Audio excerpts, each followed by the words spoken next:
Let's talk about NFTs because, Janine, I think what's so fascinating is we came in, it was about Bitcoin, then it was the underlying technology, and then this year it was all about meme stocks. And then it sort of felt like NFTs are now this new frontier, if you will. Are we getting it right when it comes to NFTs? You personally, I think you're probably fine. I do have a thesis that a lot of people just really don't understand them still. We're starting to see a proliferation of companies, big corporations that are trying to tackle the NFT market. And I do think a lot of them are getting it wrong. They're not spending the time to really understand what's driving the NFT market. They're looking to make a quick buck.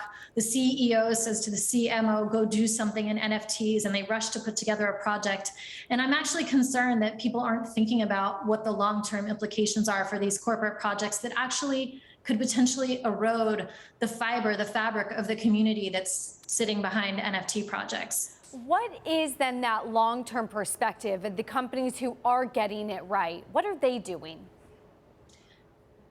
The ethos of crypto is that it's anti-corporate. And so big corporations, by definition, are antithetical to NFTs.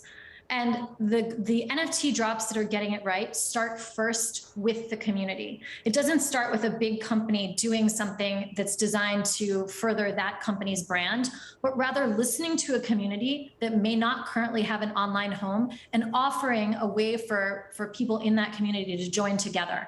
And we've seen projects that get it right have grown exponentially this year. Bored Ape Yacht Club, which came literally out of nowhere, now is probably one of the most high-value brands in the world because they listened to what people want and they built a brand around apes that look like mutants, and it stands for something that's really important to the people that own them. And we've seen other projects come along and do something similar where they found a niche that it didn't have a place to meet online, and they built an NFT project around that. So the NFT projects that think about community first are doing well, but all the others are struggling. Well said. And it's funny when we think about some of the new frontiers, it's all about the metaverse as well. And it was really interesting talking about, I believe Realm purchased the largest land, and we say that in quotes, of about $4.3 million in the sandbox. What is that, and what drives that value? So we bought a really big portfolio of land parcels in the sandbox, and our objective there is to co-develop it with Atari, which is a brand that is much loved and widely recognized all around the world. We're so excited to do something with them there.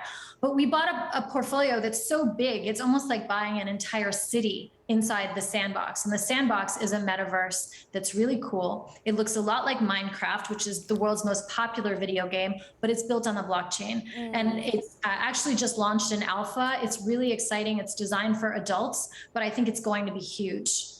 And with the sort of growing influence that this has, regulation may not be far behind. What is there, if any, appropriate regulation around these types of products? I think, like with all crypto, anybody playing in this industry is trying to figure out where the gray area stops and where the boundaries are. There is no really clear guidance yet.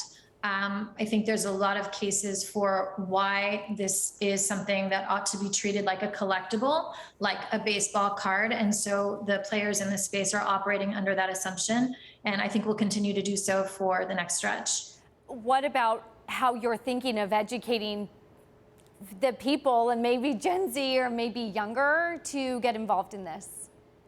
So I believe the next stretch for the metaverse is going to be about building the workforce that's going to build the metaverse. And while people keep hearing about the metaverse, very few people actually understand what it is. So one of the key tenets of what we're doing at Republic Realm is educating people. We have an academy where you can take classes from real world professors and learn how to understand the metaverse and then also be part of the metaverse economy and build and do 3D development.